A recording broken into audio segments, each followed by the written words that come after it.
dedicated to each and every one of you who appreciate a great glass of wine. You know what I mean? It's Monday. Let's raise a glass to the beginning of another week. It's time to unscrew, uncork, or saber a bottle. And let's begin exploring the wine glass. Today, we return to Winephabet Street, where the letter of the day is H. I was so excited for this episode. Anytime I can talk about Spanish region or grape variety, I am happy, which is one of the reasons why I decided to go through the Spanish Wine Scholar program. For the letter H, we chose Hondarrabi Zuri from the autonomous region of Pais Vasco. Seen on the label as Txakoli, the white grape variety is a slightly sparkling, very dry white wine with high acidity and low alcohol. And who would we ask to be our special guest? Of course, Rick Fisher, the Spanish wine guy. So please take a moment to rate and review the podcast. Did you know you can do it literally right now while you're listening? New ratings and reviews are how the algorithms decide the podcast they recommend to others. And if you love the podcast, other wine lovers will too. And don't forget to add your email address on the website to keep up with all things exploring the wine glass. Slancha. Hey everybody, I'm Lori Budd, a UC Davis winemaking program, Spanish wine scholar, sommelier service, champagne and Côte d'Aron specialist, and a WSET Level 2 graduate. You can find Exploring the Wine Glass on all the socials, as well as your favorite podcast catchers.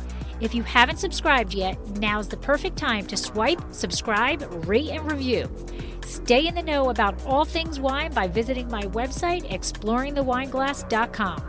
I promise I'll never tell you what to drink, but I'll always share what's in my glass. You are so special. Hey, everybody. Welcome, welcome, welcome. Happy 2023. Yes, cheers. Exciting to be back with Winephabet Street. We took a little break over the holidays because, well, you know, everybody's busy over the holidays. But we are back in 2023 with a great variety that I think everybody is going to be so excited to learn about. I know I am. And it is Hondarrabi Zuri. Did I say that correctly, Rick? Very close. Right. And if we are talking Spain and Spanish grapes, who, of course, are we going to go to? But we are going to go to the Spanish wine guy, Rick Fisher. So welcome, Rick. Welcome. Thank you. Thanks for having me. And happy Our 2023 pleasure. to you. Likewise. And everything. Yes. And this is officially this will be my first full year of being a Spanish wine scholar. Yay. Congrats again. Yay. I was a nervous wreck, studied my butt off, and passed with honors. And I'm so thrilled to have done that. And a very quick plug. The program is incredible. So everybody should check it out. The program was absolutely incredible. For me, Rick was the difference because I don't think I would have done anywhere near as well if I just was reading a book and doing things on my own. But to have those weekly sessions to be able to ask questions with you, Rick, was outrageous for me. So stellar program. I would stand up, but then you can see I'm wearing pajama bottoms. And Rick and I were talking about having no pants on.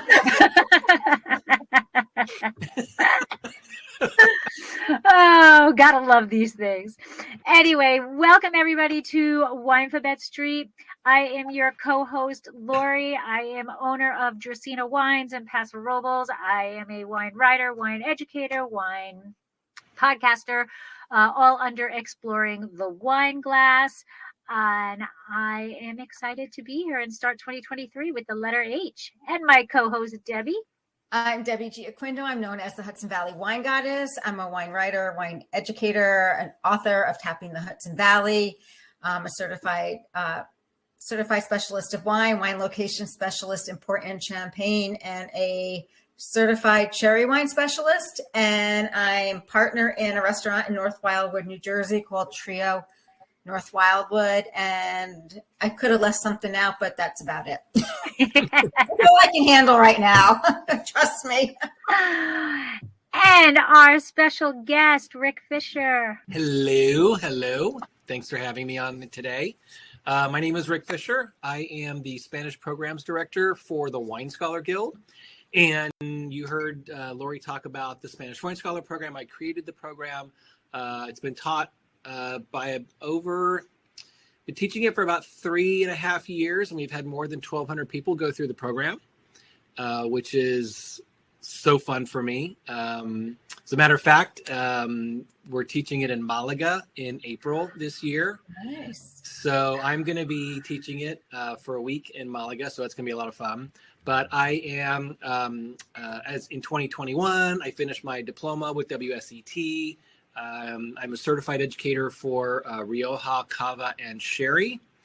Wine judge, wine writer, we all have a long list of stuff, but we, ultimately it comes down to talking about wine because that's what we love to do. Absolutely. Absolutely. And of course, drinking it. Yeah. Absolutely. All right. So we're going to go to Elmo here.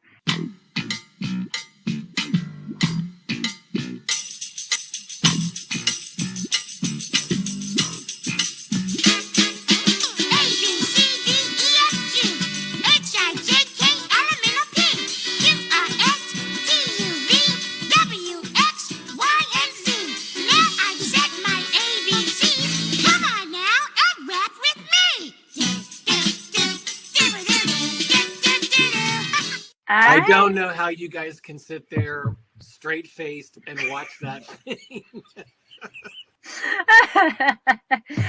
And every time I think Debbie sees it new every time because the stupid program people keep changing the program I use to make it. So I have to keep find new ways to kind of do it. But It's isn't so Elmo cute. It's so cute, but I was trying not to giggle during the... He's so cute. And Elmo is all about education, and that's what Winephabet Street is all about. So That's right. it goes together. Fun and education. Yes. So I'm excited. I have my glass of Hondarrabi Zuri. I have my glass. And raise it, and I will say slancha and happy Cheers. 2023. Salud. Yum. Oh, wow. Wow. Yum, yum. Woo! Zippy. Yeah. Yes. Beat me to it. Definitely zippy. So that is like a punch of citrus fruit in your mouth. I'm salivating. I got a lot of salinity in mine. Yeah. Yeah. So good. So amazing. So let's get into learning about this grape variety. Well, let's talk about Hondarrabi Zuri, which is actually the main grape variety, as you were saying, in Pais Vasco, which is also in Spain. So can you give us a little information about Pais Vasco, like where it is, what its climate like, and the autonomous region itself? Yeah, so Pais Vasco, or Basque Country, as it's translated, is one of Spain's 17 autonomous regions, and it's situated on the northern coast of Spain. It's part of what they call green Spain because it's really rainy and it's really super green. So green Spain covers all the way from the western coast, from Galicia to Asturias, Cantabria, and then to Pais Vasco. Pais Vasco is actually located, part of it borders France, and then up in the north you have the Bay of Biscay, okay, which is technically part of the Atlantic Ocean. Climatically, as I mentioned, it's very wet, and so it is definitely a maritime climate. Parts of the Basque Country actually have some of the highest rainfall in all of Spain. And Pais Vasco is actually 3 different provinces that make it up. But technically, Basque Country there are 7 provinces. And so 3 provinces in Pais Vasco, Navarra, which is the neighbor to the west, is also a Basque region, and then 3 provinces in southwestern France. In one of the regions, there is a Religai that's Basque. So there's a lot of overlap in grape and some of that kind of stuff when you're talking about Basque Country. And it's kind of cool that it's in the 2 different countries. Yeah, I never knew it was part in Spain. And one of the fun things about the Basque country too is there's a book that I highly recommend. It's called The Basque History of the World. And it talks about, I think the author, is Mark Kurlansky. And they talk about the Basque people and they're, technically nobody knows the origins of their language. There's no connection to any written language that we have. And the people are actually believed to have been the first people to occupy Western Europe. And so, they're obviously, like other parts of Spain, like the Catalans or whatever, that, they're very proud and whatnot, but they're just it's a fascinating region, fascinating people. As we go through today and, we talk about the wines and the food, it's an amazing, amazing place. So. Awesome. Yeah. So Hondarrabi Zuri is also known as Txakoli. Now, things that I read, Txakoli was a DO. There was like 3 different DOs, different parts of Txakoli. But why do they label it Txakoli rather than just the name of the grape, Hondarrabi Zuri? Yeah, I think it confuses people. It probably does, and it's a really good question, Debbie. In many ways, it's no different than a lot of people saying that Rioja is a grape, and so technically, Hondarrabi Zuri is not it's not the same as Txakoli. Hondarrabi Zuri is the grape, Txakoli is the wine style. Okay. And so it is technically a style. It is actually the name of 3 regions. So you've got Guitariaco Txakolina, Vizcaico Txakolina, and Arabaco Txakolina. Exactly. I have the Catelato. And they are, they're always on the label, right, in some way, shape, or form. And so the name Txakoli is actually really believed to have originated from a Basque word, Etxakoa, which basically means made at home. And so Txakoli was a style of wine, or is a style of wine, that was generally made at home. Oh. And if you visit the Basque country, like places like, in particular, like San Sebastian on the northern coast, or Bilbao, or some of those kind of Guitaria, and you go into these taverns or these pinchos bars or whatever, a lot of times you see that they'll have these huge tanks and they'll actually pour the Txakoli. So these were like made at home wines. They were very artisan styled wines now, and they've gained tremendous popularity around the world, in particular in the U.S. Because they're like what we call a porch pounder. Yes, I can see that. Yeah. Is there any differences on the 3 different types of Txakoli? Yeah, so it really depends. So in the 2 coastal ones are Vizcaico and Guitariaco. They sit on the coast, so they tend to be very, very similar. They both have a lot more of the same influences. And then the 3rd province, so the 2 provinces sit at the top, and then the Oliva province sits below it. As a matter of fact, part of Rioja is in the Oliva province. And but the Txakoli region is at the north part of that province, and so Arabaco Txakolina. There it tends to be a little more continental, so it's a little drier. The wines tend to be a little bit fuller, and so, but generally the wines are similarly influenced. The vast majority of wines that we see in the States are from the 2 northern ones. They're the 2 biggest producers by far. I think I've only seen a couple of wines from Arabaco in the U.S. And you said that the name itself is thought to have been a Basque name. Is it native to Pais Vasco, or is it grown in other regions in Spain also? Yeah, it's a really that's a very loaded question, Lori. We're good at that. In that Hondarrabi, and you'll see it pronounced and written in 2 different ways. You'll see it as Hondarrabi Zuri or Hondarrabi Zuri. Both are technically used, and Jancis Robinson uses Hondarrabi Zuri. So that's, we kind of use her as, the wine grapes as the Bible. But the grape itself is not even technically a grape. It was named after the town of Hondarribia, and it was the primary white grape that was grown in this area. And when they started to do a lot of research and DNA research on these grapes, Hondarrabi Zuri is actually Corbeau Blanc from southwestern France. And so there's, it's interesting because there's another grape in the Txakoli regions called Hondarrabi Zuri Zeradia, and that's Petit Corbeau. And so you've got these connections, but everybody refers to the grapes because even though they are DNA technically exactly the same grape, they still refer to them in Spain by their synonym as Hondarrabi Zuri. And there's also a red grape too, completely unrelated, named after the town.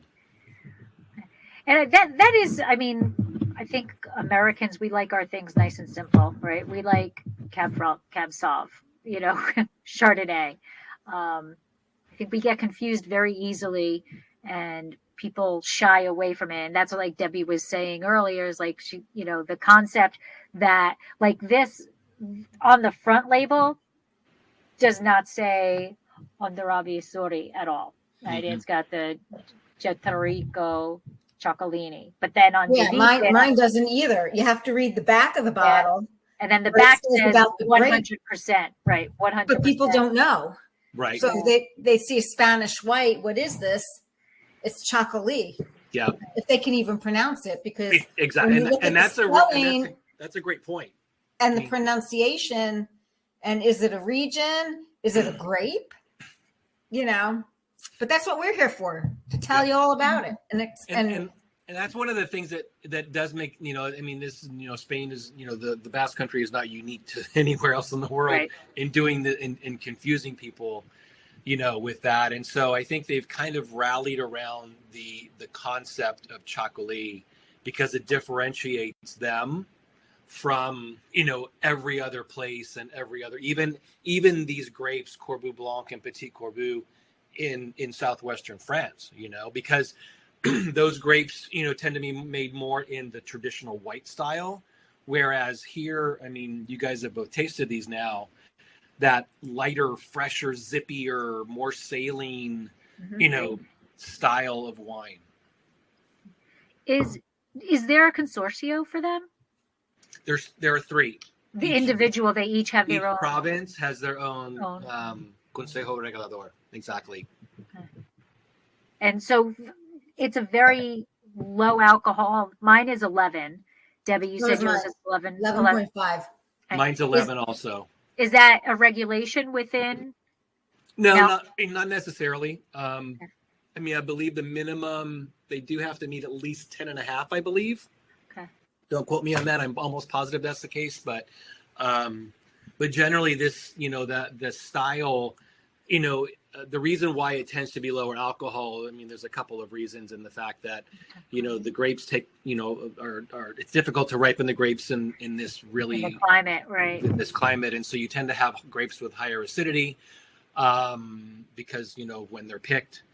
And then the way that they actually process it, they're processed generally in stainless steel, and then to get that effervescence in there, they generally stop. They actually close the fermentation tanks on the stainless steel right before fermentation is complete to help hold in that residual CO2. Oh, wow.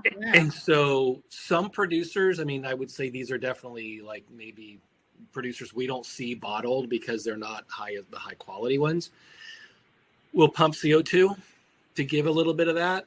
But quality wines like the ones that we're drinking, it's part of the winemaking process where they're actually able to capture that final residual CO2 that gives you that kind of, effervescent, frizzy kind of notes. Very cool. So I was going to show before we go, and I was telling Debbie beforehand, and I brought a couple of props with me. And I always think these are really fun, especially if you're going to drink Txakoli. So there are in the Txakoli region, they use these little spouts, these little pourers, because what happens is Txakoli, one of the things that happens with Txakoli when you pour it, like if you're in a tavern in the Basque Country, they will open a spout and hit the glass like with the shooting wine, or they'll pour from a high their arm up high, because when the wine hits the glass, it helps to aerate it and creates more of those bubbles. And so what they've done is they've created these little spouts. Now this one's a little small for this one, so I'm gonna hold it. But generally what they do is when they pour like this. So it allows, so you can see that fizzy, and it kind of creates that that idea of when pouring. I was in the Basque Country last year at a producer, and we did the whole thing with, they opened the tank and you had a glass up next to it, and you hold your glass all the way out while there's still, it's so cool. It's so cool. Now, this isn't the region that has the special glass, too, is it? They do use, I should have brought one. I've got one in the kitchen. It looks more like it's like a highball glass, round, and it's real thin glass, but it's just a round glass, and it has a wider base than like a traditional wine glass does. So when it's hitting the bottom, you might be thinking the other region is Ribeiro, which has those same glasses, but they're really short. Oh, okay. But in Txakoli, they're kind of a tall like a highball. And the way that they would drink them, which is really fun, is they would generally drink, they would drink something, and then they would pass it to somebody else, and they would turn the glass, and they would, so like 3 or 4 people are drinking off the same glass, but in a different spot. Right. They would leave a little bit left in the bottom of the glass, and the last person would take the glass and swirl it and throw it out, and that would clean the rim with the remaining wine, so that you could pour again and start over again. And that was all pre-COVID. Yeah. Now there's straws. No.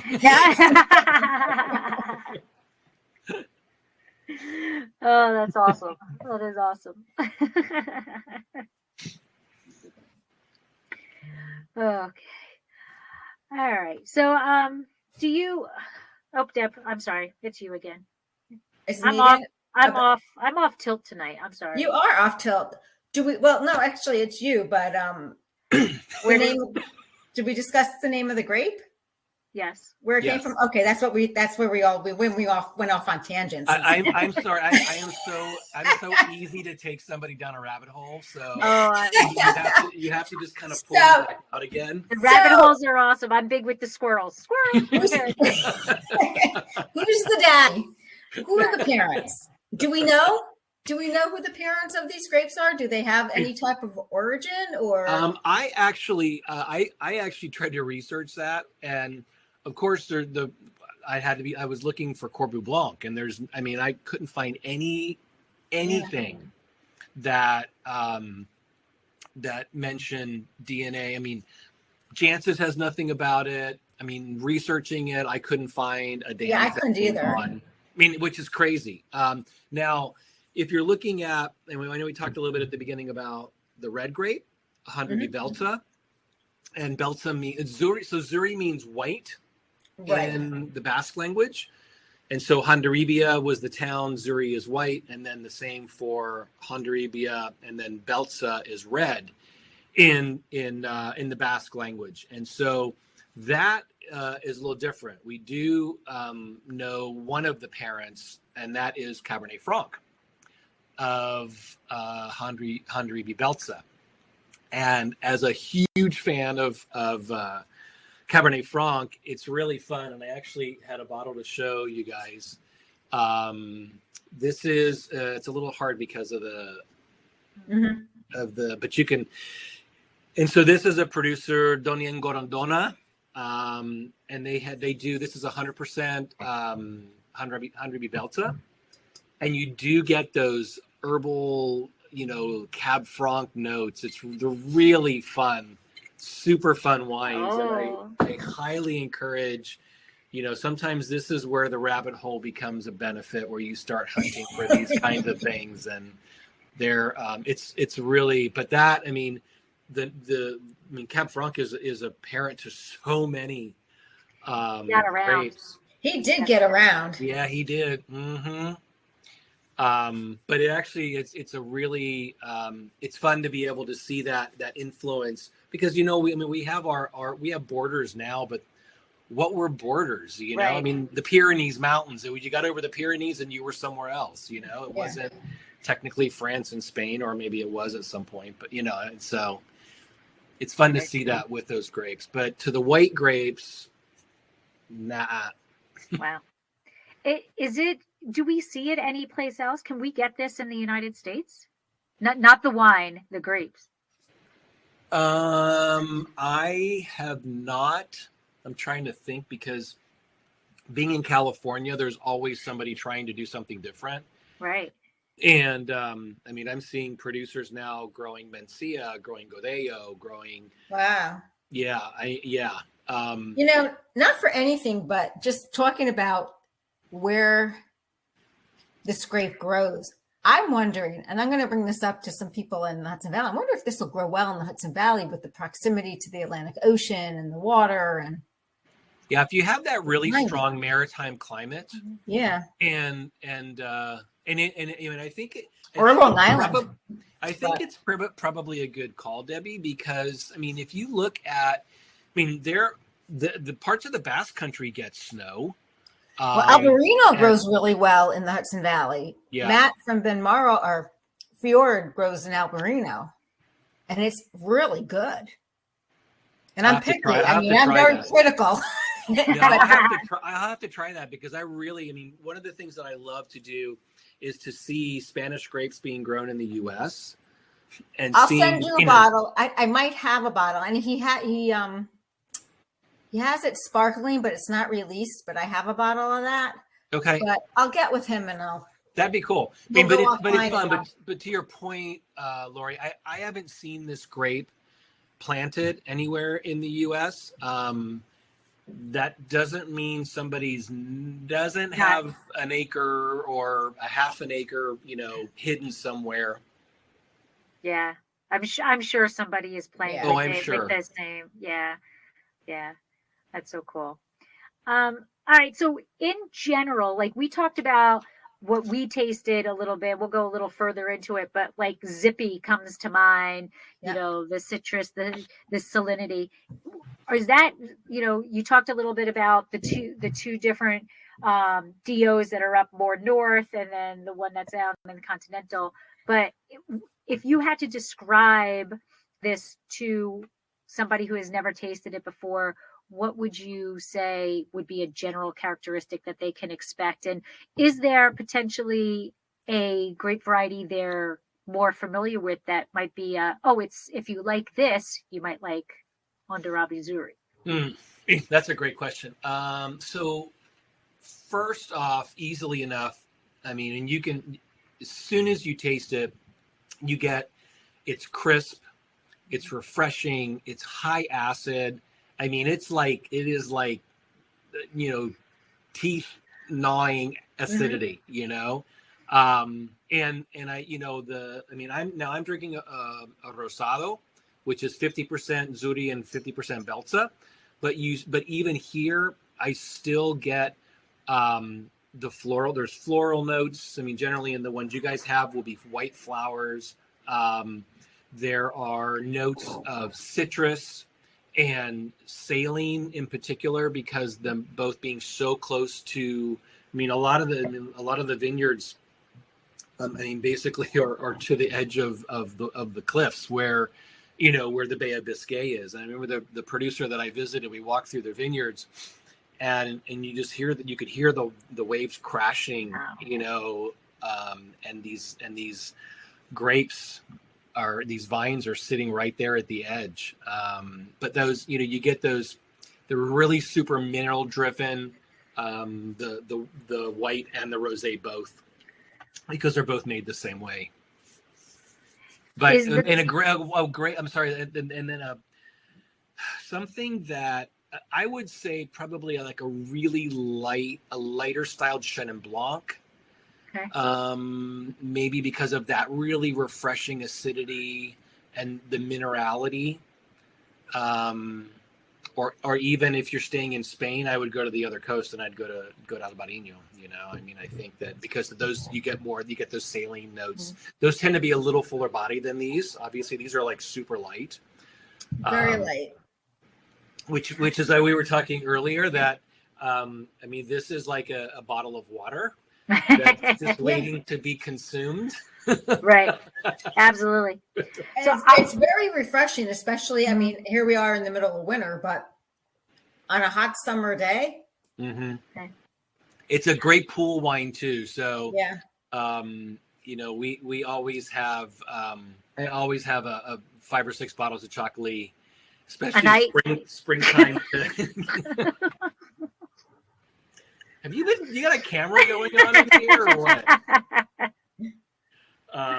But I mean, it's always because it's such a great wine, and it's super light. You don't feel, it doesn't fill you up. It doesn't feel, I don't know. There's just something about it that's so unique to any wine in the world that, so. I kind of correlated to, although I don't know how common this is either, but a prettier pick pool. Yeah, okay. I can see that. I can see that too. Yeah. Because to me, I mean, and I love pick pool, but to me, pick pool is very one-dimensional. It's got the acid, it's light, it's that citrusy is in there, but this is a more feminine version. It's got the acidity in it, but it is zippy, but it's not that lip stinger that pick pool is. And it's just the white flowers that are in here, and the more salinity to me. It makes me think of a prettier, a more, sexy pick pool. Yeah. I think Txakoli would gladly don the term sexy. So awesome. So why don't you tell us about what you are tasting? Because you have the two, and are they married together frequently? For Rosado, absolutely. Okay. Yeah, and this particular producer is so this is Amos Toy. I mean, really, truly one of the country's and one of the region's best Txakoli producers. This is their Rosado, and then this is their white. This one's 100% Hondarrabi Zuri, and then as I mentioned before, this is a 50-50 with the red grape and Hondarrabi Zuri. And everything it's farmed organically. They're using indigenous yeast in the fermentation process, and they hand harvest all the grapes. I mean, and you kind of have to this is from Guatayaco, so on the coast, and these vineyards that grow on the coast, they generally grow in a pergola system. Okay. But not the same pergola that you tend to see in Rías Baixas, where in Rías Baixas you see these pillars and these wires that go across the top. And the way that these pergolas are is they're kind of more like this. And so they grow up and the grapes hang from the pergola here. Oh. And that's really important because of the high amount of moisture. It helps to keep the airflow going so the grapes don't get mildewed and those types of things. And so that's why, I mean, everything has to be hand harvested. You just can't mechanically pick those kinds of grapes. And because you do tend to have varying levels of ripeness as well, because of the unique, climate that it's in. So, but this one is actually, the grapes are actually they're blended, they're co-fermented together.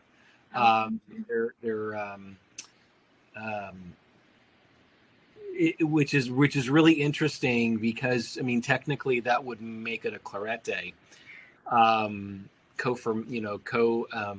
co-macerated and co-fermented.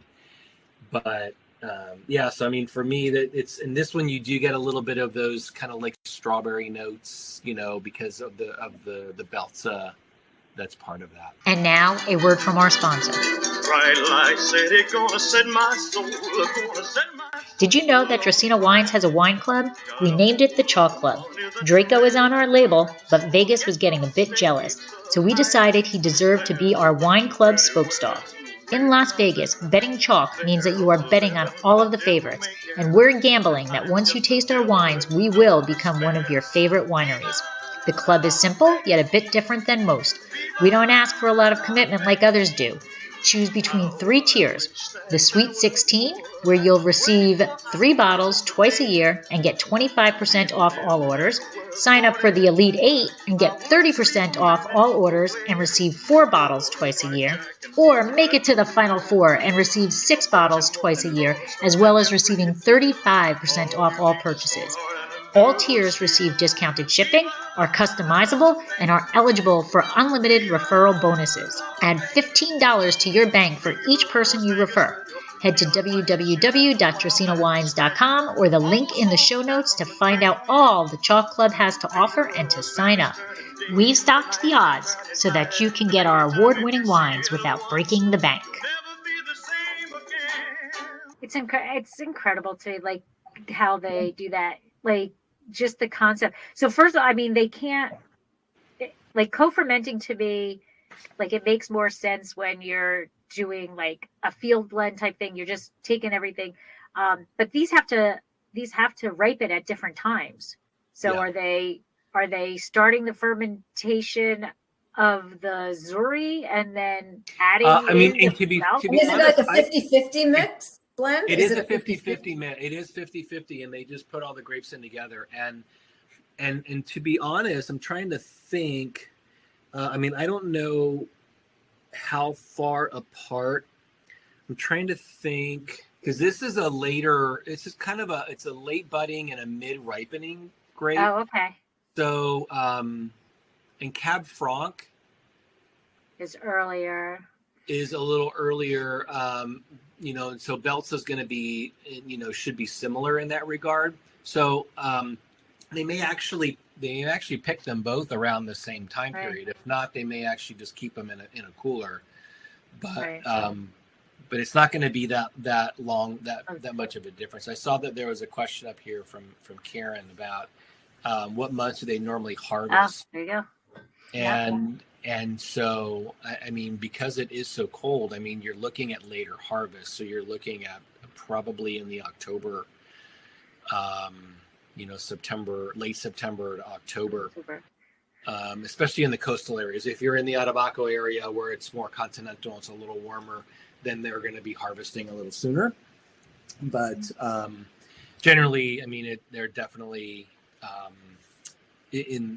because and the grapes they're like the Zuri, they're super small berries too. So I mean, I don't know how. I mean, I'm always amazed because viticulture is so foreign to me, even though I've studied parts of it. I'm always amazed at how they get everything just right. When you've got a vineyard that has different influences and all these kinds of things. So. Yeah, I'm thinking maybe they're also doing separate passes. So maybe they're harvesting. They could be the Zuri for a white at one time, maybe leaving it on stem a little bit longer if they're going to make the Rosato, and then they're harvesting the Belza maybe a little bit earlier for the Rosato, and then so it could also be done through multiple passes. So. Absolutely. No, it absolutely could. And I will say one of the things too about, the Belza that I was telling you about, because I've had, Amos Toy also makes a 100% Belza in the same, and it's in the Riesling bottle as well. It's the same bottle. And, but it's a dark bottle and they still have that characteristic acid, of the region. So, because Cabernet Franc in other parts of the world, when it's going to ripen quite fully, whereas here, you still capture some of that acid from the grapes in the harvest. Very cool. I'm all happy to learn something else about Cabernet Franc that, I know you are. You're the Cab Franc queen. There you go. There you go. Awesome. I've got a goddess and I've got a queen. So there you go. Hey. Thank you. Thank you. So, Rick, what is the relationship between Hondarrabi Zuri and their Cruchin, the Corbeau Blanc, and I'm sure I'm not pronouncing them correctly, and Noah? And Noah found in the south of France. Is there any type of relationship, or? I think I would say with just an overall yes, they're all related in some way, shape, or form, whether they're synonyms of each other, which is generally more the case.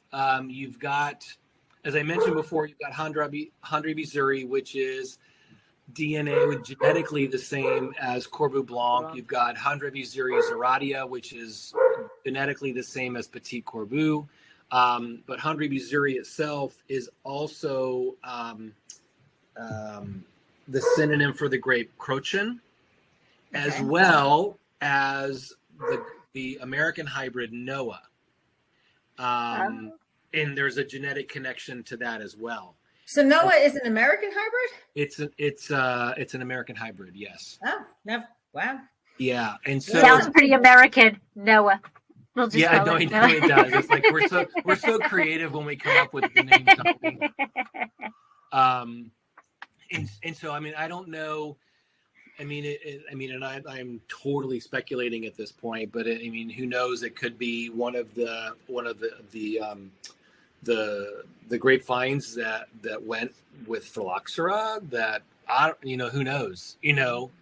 For grafting, but. Yeah, it's hard to know how all these grapes get, I'm fascinated by the genetics of grapes, and they're always learning, we're always learning something new about them. But it's a long answer to say I don't know. Okay, fair enough. Well, so many and grapes, I don't know that anybody does at this point. Yeah. There's just so many grapes that have, literally Cab Franc, I think, has 20 synonyms. Of where, depending on where you are, what it's called. And that's one of the problems in the world of wine, is that people think because, I'm getting this, and it ends up being the same grape variety. They're just calling it different. And I've read quite a bit that people, how many synonyms there are, but you can't get rid of them. Yeah, like Tempranillo. How many names does Tempranillo have just within? Yeah. Right. No, it's true. It's absolutely true. And a lot of people only know that grape by its synonym. Right. They don't know it any other way. And so that's where the struggle, is as well. But fortunately, the longer we go, and I've been dying for a new edition of wine grapes, but I haven't seen anything on it yet, because there's got to be a gazillion updates to that since that last one. Right. Absolutely. So we're gonna geek out a little bit. So we know it's a maritime climate, but is there a specific soil that they like, or you talked about potential for mildew? What are the main things that a winemaker needs to pay attention to? And I don't know if you could answer this question or not, but there's usually some grapes are crazy in the vineyard and easy in the winery, and others are kind of crazy in the winery and easy in the vineyard. Is that? Yeah. So yes, they grow in soil.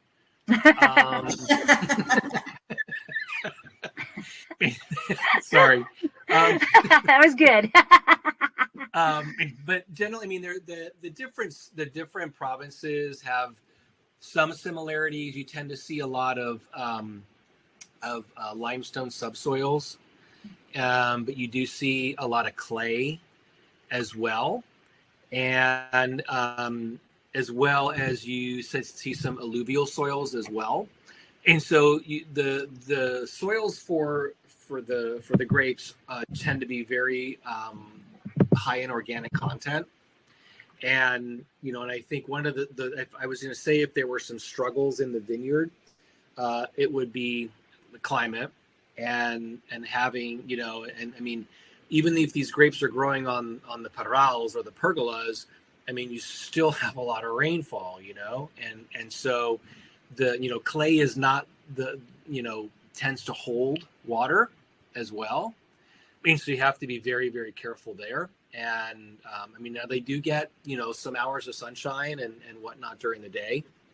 And so generally it's not an issue, especially the way the grapes are growing. They're not growing close to the ground. They're not, you know, they're probably at about 5 or 6 feet above the ground. And so they definitely have a lot of airflow going through. The grapes are high yielding.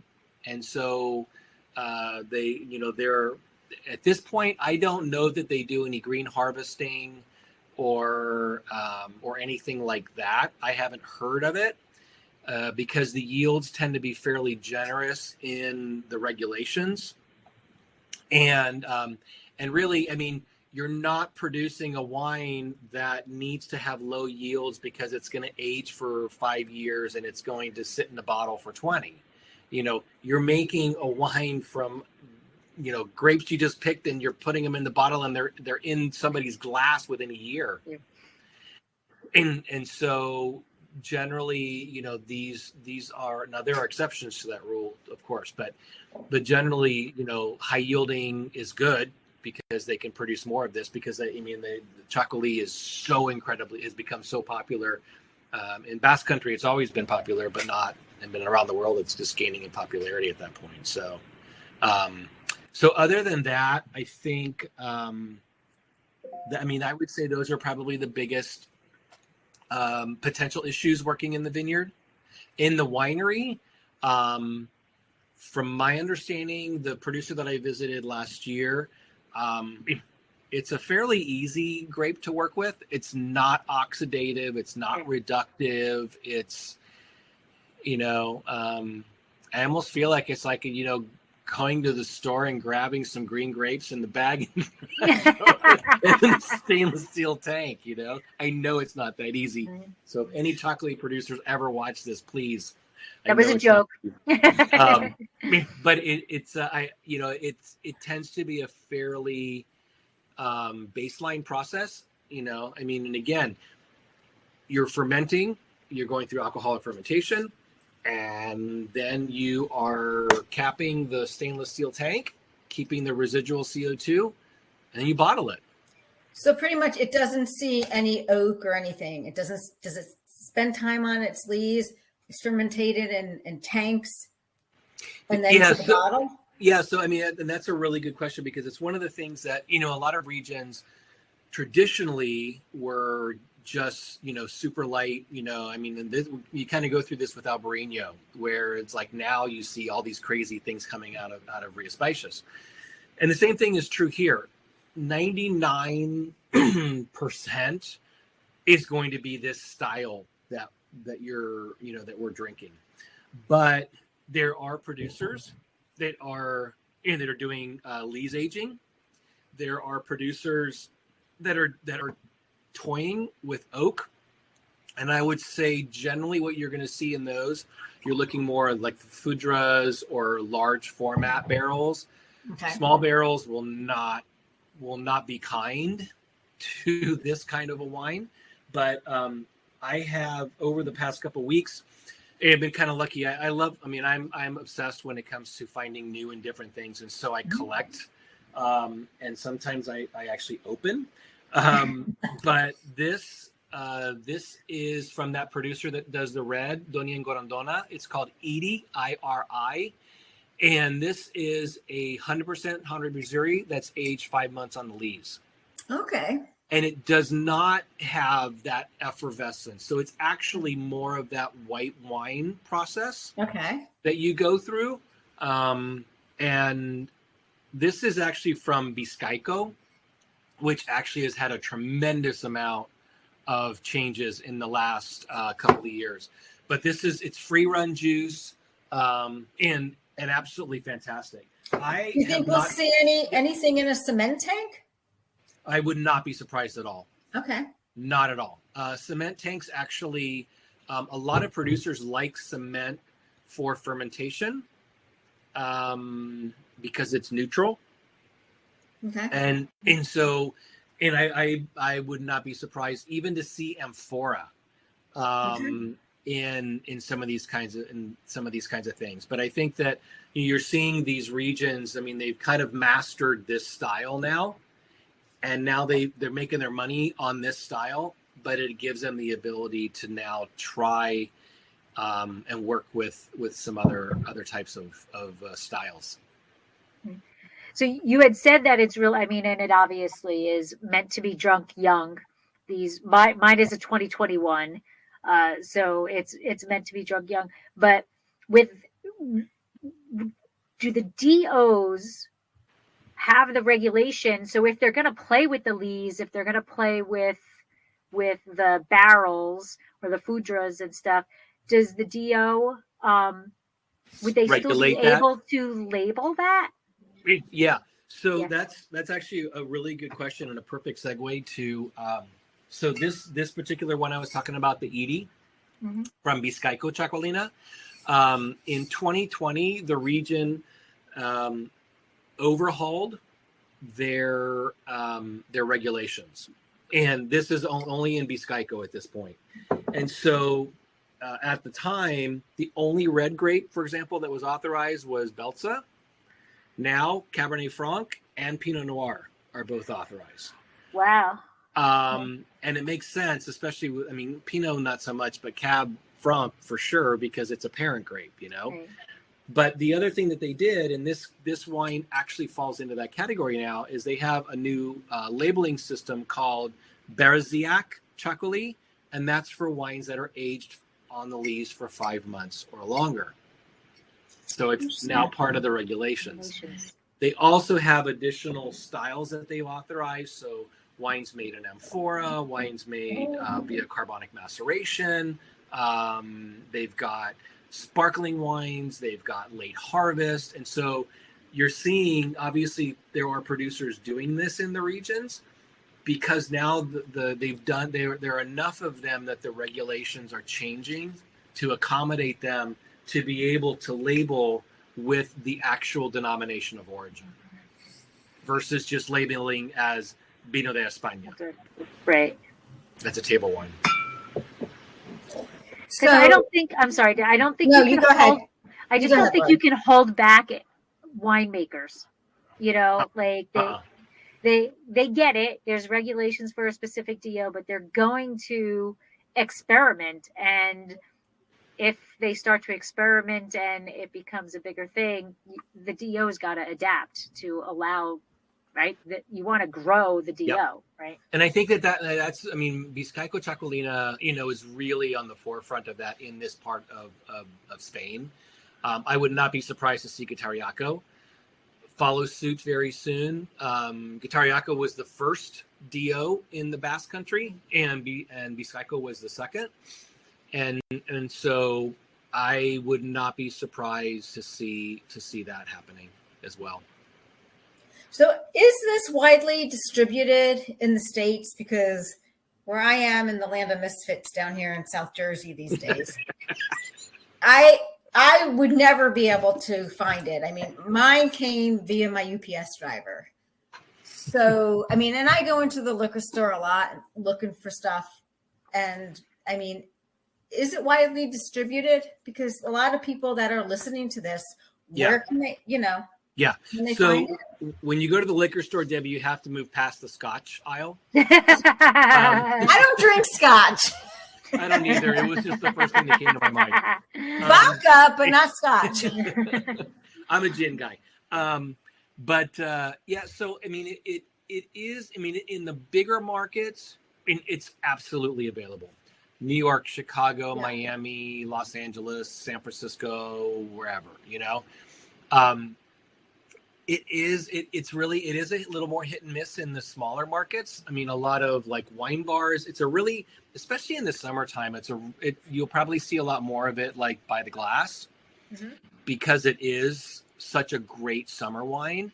I mean, for me, I would say and I would encourage everybody, and if you go and you find some, don't just buy one bottle. No, buy half a case or a case. You will wish you absolutely, you will wish you had more. Absolutely.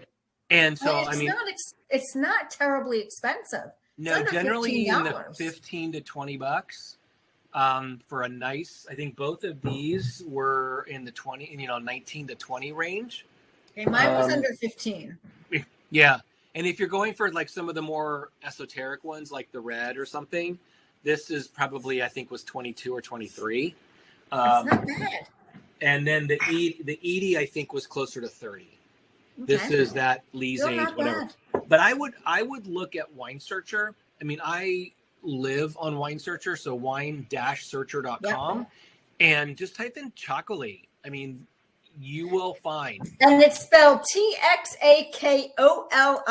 Exactly. And that's the Basque language where T's and X's live next to each other on a regular basis. So I think this is a Somm geek alert. I think that if you have a good Somm in a restaurant, you're gonna find a Txakoli on the menu, because it's something that they can geek out over, and something that I think is enjoyable by a wine newbie or somebody who is experienced with wine. It's just across the board a very appealing style of wine. Yeah, I completely agree, and I think, you know, I would tell you, if you go into a restaurant and you see it on the glass and the bottle, I would just buy the bottle, to be honest with you. Seriously, because I mean, by the time you've gone through a couple glasses, you're like, doggone it, I wish I would have just bought the whole bottle, because it's such a crowd pleaser. It's super easy. In the summer, this will go great with all kinds of seafood, white fishes, clams, shrimp. You know, I don't do oysters, I don't know if it has. Yeah, it probably would do well with oysters. It's got that salinity. Yeah, and so, I mean, you know, they always talk about, you know, where the wines are made and where the vines grow, and you're right on the coast. And if you go into Basque country and you go into these tavernas, and you know, you see the pinchos, which are Basque tapas. So never go to a Basque restaurant and ask for tapas. Oh, okay. They're pinchos, Pintx. Here we go again. Oh, and so, but they're basically, what they are is it's like a tapa that's put on a piece of bread with a toothpick in it.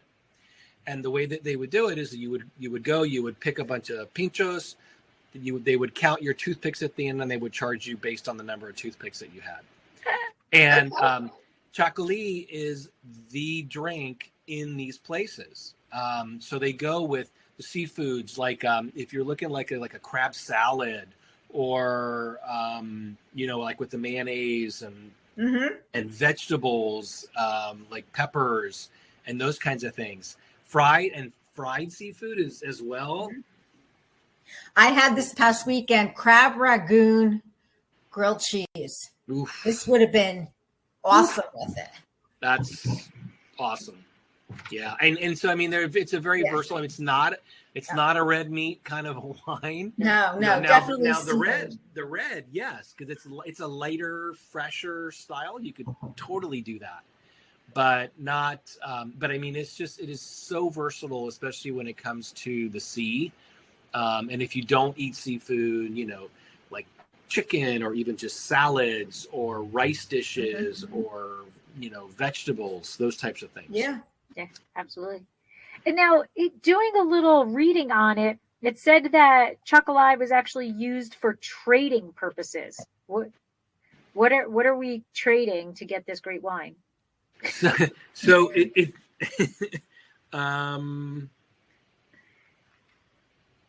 It's funny because the Txakoli actually goes back.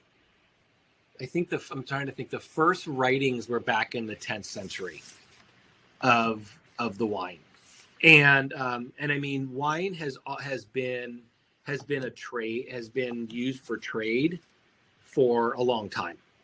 The Dutch, the English, were always trading, wine for whether it was wool or whatever. And there was something I wanted to read you guys because it was so fun when I read it. And it was back in, and this has to do with trade, but it has to do with how important this wine has been historically. Back in 1397, during the general meeting of the Gipuzkoa Guild, so this is Guitariaco. Okay, they're all the same. The first bylaws of the province were approved, and item 18 threatened anyone who destroyed the vines with the death penalty. Yes, That's some serious stuff there. Isn't that awesome? that is awesome. Maybe everybody who keeps ripping up the vines to plant them to Cab Sauv should be following or Chardonnay. Or Chardonnay, right? Which incidentally is approved in the region, but Chardonnay and Sauvignon Blanc have been recently approved, but nobody's, I don't even know why they do those things, because I mean the Riesling is the only international grape that I really see that has a home in this area, and you'll see, a lot of times you'll see Hondarrabi Zuri blended with Zeradia. There's another grape called Ischiriota, which is Grossmanseng from France, and then Riesling, and you will sometimes see those minor players in a blend. But generally, I mean, it goes to show you, I mean, it really could very well tie back to your question on trade, Lori, in that in the 14th century, people were threatened with death to pull vines up. What is it? I mean, it couldn't have been just a local consumption thing, Right. It had to be that it was agriculturally significant in the region for survival. Right. That is, I love that. I do. Item 18. Item 18. Item 18. Item 18. Don't touch the grapes. Oh my God. Off with your head. Yeah. And I mean, Deb, you guys kind of started it, but what else? What else are your food? Yeah. For people like me. You know what, Lori? People like you, the vegetable, like fried rice with vegetables. I could see like eggplant rollatini. Okay. Do you not eat seafood, Lori? No. Okay. Well, Lori's got a very limited palate. It's okay. I mean, she lives in Fresno. I mean, it's like, but that is also. But anything vegetable wise, this would go broccoli salad. Quinoa, anything like quinoa, rice, orzo salad with lemon in it. That would be awesome. Yeah, I got to pull out that lemon in something. Like, I think that's a great. I mean, a lot of times I will do just like pasta with some tomatoes and some basil and a little squeeze of lemon and extra virgin olive oil. Yeah. But this is definitely the more. It's a seafood and vegetable wine. It very much is. Yeah. Yeah. Absolutely. But I mean, like a rice paella, or a rice paella with vegetables. Yeah. Would be spectacular. Because you do have having the texture of the rice, that kind of fullness of the rice with the really super light Txakoli. I think it's a great combo as well. I'm wondering about, because of the acidity and stuff, I'm thinking like a risotto with some fresh shaved Parmesan. I don't know where, I think that would go well. That would because you got the saltiness of the Parmigiano Reggiano. Right. Yeah. And You want some of Chef Gus's risotto? That would go well with it. Yeah. So that's what my mind went to. No, and that's great, you know, because straight not from everybody the eats seafood. I mean, I think, Yeah. you can't assume that, And it's a good vegetarian wine. Yep, absolutely. And I mean, you walk into a Pincho's bar, I mean, you're going to see a lot of seafood, trust me, but you're going to see a lot of vegetable. Like, I mean, even stuff like a tortilla, the Spanish tortilla, the egg Right, and yep. potato omelet. Mhm. I mean, it's perfect. It's it's a Yep. great appetizer or whatever. And I mean, it's beautiful. Yep. That's what we made, Rick. That's what we made to celebrate me passing Yes. the Spanish wine scholar. A friend of ours bought me a bottle before I knew I passed. Bought me a bottle of Spanish Tempranillo, and so Mike made me the Spanish tortilla, and that's what Awesome. we sat down and we celebrated. We celebrated with that. I love it. I love it. Hey, anything Spanish works for me. Yeah, awesome. Now, and you have this can be made also. It's kind of a frizzante, but can it be in an actual sparkling also? Yes, it can. I told you I came with props. He has a sparkling, yes. Yeah, this is the Hidusta. This is Brut Nature. Okay. And this one is from Guitariaco, Txakoli as well. 100%, Hondarrabi Zuri. And it's traditional method. So just like cava, champagne, whatever. And aged on the lees for 14 months. Wow. So like a traditional cava, for example, is 9 Can months. we find that in the States? Yeah, I got that here. I got that. I think I got this from K&L. Okay. Deb is going to be on the computer later. Yeah. And it's beautiful. I mean, you know, just from tasting these wines too, that they're really the acidity and they're really fresh, but it had a really nice creamy mousse to it. It was aged for 14 months on the lees. It's all disgorged manually as well. And so, I mean, you don't see Amos Toy actually does make sparkling as well. I've seen they make the white and a rosado of sparkling, both available in the US too. So there's definitely, they're definitely, I mean, they're very limited. It's like trying to get a sparkling wine from the Canary Islands, you know, kind of thing.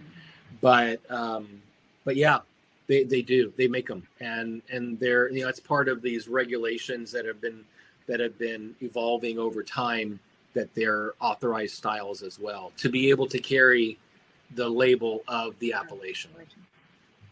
And since they're traditional, Debbie and I can saber them.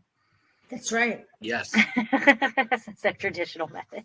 It is saberable. It is saberable. That's very important to Debbie and I. Yes. It's our addiction. Yeah. I love it though. Yes. Hey, Yes, absolutely. I love it. You'll never forget your first saber. No. And I've saved all the tops. And at the restaurant this year, I had 2 little Christmas trees, and that's what I used as ornaments. Oh, that's fun. Yeah. That's fun. Hopefully nobody touched them and cut their hands. Nobody did. I actually did cut my hands putting it up. But we didn't go into that. No, Super glue works good. That's funny. Well, we are actually over an hour, but Yes, is there we are. anything we've missed that we need to let our listeners or viewers know about Hondarrabi Zuri or Pais Vasco? I mean, to be honest, I mean, this is just one of those wines that, I mean, they're amazing, and when you drink them at home, they're even better when you drink them in the Basque Country, in the setting. And if anybody's going to Spain, you have to put San Sebastian on your to-do list. I mean, it's one of the most beautiful cities in the world for me. But I mean, outside of, I mean, the amount of information, like, we've covered a lot in this hour, and I would just say go online and find find some of these wines and just enjoy. And if you want to learn more about this or about anything Spanish, then come take the Spanish Wine Scholar course. How can they find you on that? So a couple different ways. So winescholarguild.org is our site where we have all of our information. You can reach me on Instagram at the Spanish Wine Guy, and I'm happy to get information. We have a new class, actually. The class that Lori took over a year ago starts January 17th. So the next instructor-led course starts January 17th. Reach out to me. I'll make sure you get all the info quickly so we can get a manual sent out to you. But I mean, you know, Lori's known me for a while when it comes to, and she's listened to me talk on this, and I can never talk enough about Spain. I absolutely love it. I think it's the best country in the world. And, you know, I know you guys have to cover other grapes, but thank you for finding all night and talk to you about Spanish wine. Yeah. I love because it. I'm a huge fan. I love it. But yeah, no, at the Spanish Wine Guy on Instagram or winescholarguild.org. And I, you know, we can get you any information that you want for that. And I just want to say, you know, we haven't gotten, or I didn't get any compensation. Debbie did the sherry specialist thing. Yeah. There was no compensation for that. So this is just our true, you know, opinion of it. It was not an easy class. It's not meant to be. Class wasn't easy either. You know, it was not an easy class, and it really made me think and study. And that was what I thought was cool, was how you took, you know, we went across the country and went through each of the autonomous regions. But the bad thing is, in a lot of education, it's like, okay, here's Rías Baixas. Yeah. Okay, here's Pais Vasco. Yeah. And there's no connection between them. And that's not the way the Spanish Wine Scholar program was set up. We traveled the country with a connection throughout, which for somebody like me, who, you know, it makes it a lot easier. And it's not something like I've memorized it for the test and I forgot it. You know, I actually understand stuff. Not to say I don't have to go back to the book and look things up. We all do, trust me. No, we all do, trust me. But that's very kind, Lori. I appreciate it. And you know, I mean, we spend a lot of time creating these courses, and you know, to your point, anything that's worthwhile is not easy. So, and it's great. As I mentioned at the beginning, we have a course starting in Malaga in the middle of April. We still have a few seats available for that, but I'm super excited. It's 5 days. Can I just Spain. Go with you to visit Malaga? We're going to visit the sherry region one day, and then we're going to do a half day in one of the subzones in Malaga. We'll be tasting probably 70 or 80 or more wines from around Spain over the course of the 5 days that we're doing the course. So it's going to be a lot of fun. But I mean, if you can't do that, obviously, come and join us online. We do also have an independent study. We'll just follow you on Instagram. Yeah, seriously, it's a lot easier that way. Because I always talk about upcoming classes in particular, plus fun little gems that I find. And I mean, it's almost always, and they're always available in the U.S. because that's where I find them. So, oh, that's good. And just for people for next month, date will be determined because I have some travel plans and we'll have to work it out. Is Isabella, and which is no clue what that is. It's. I know it's grown in New York, so I'm going to seek out somebody for that. I will not be volunteering for that one. No. I have people in mind, so stay tuned. Sign up for our newsletter, and we'll let you know. And I just want to say thank you again, Rick. You are so generous with your time and your knowledge, and whenever I think of a Spanish grape, I know I can come to you and, you have the answers for me or whatever. So thank you so much for taking the time to talk about the wine with us, the grape variety and the region. And I have to say, I love sitting here and talking to you about all these Spanish grapes because it's just, we can go on for hours. No, we absolutely could. And anybody that knows me knows that that's true. So it's good that you have time periods that you have to follow. Yes, and thank you, because we are well over our time period. Well, thank you so much, Rick. Thank you to everybody who joined. Salud. Salud. Lancha. Water got turned right into wine. This has been another episode of Exploring the Wine Glass. Thanks for listening. If you have suggestions on what topics you would like me to discuss, please reach out on social media. You can find me on Twitter, Instagram, and Facebook as Exploring the Wine Glass. I am also on LinkedIn as Lori Hoyt-Budd. Of course, you can always email me at exploringthewineglass@gmail.com and sign up for my newsletter at exploringthewineglass.com. If you enjoyed what you heard, please rate, review, and subscribe to help others find me more easily. And most importantly, tell your wine-loving friends, because if you like the podcast, they will too. Podcast music is Wine by Kevins. Until next week, slancha. Right now.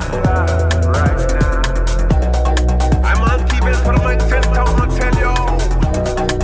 There is always time for a good glass of wine.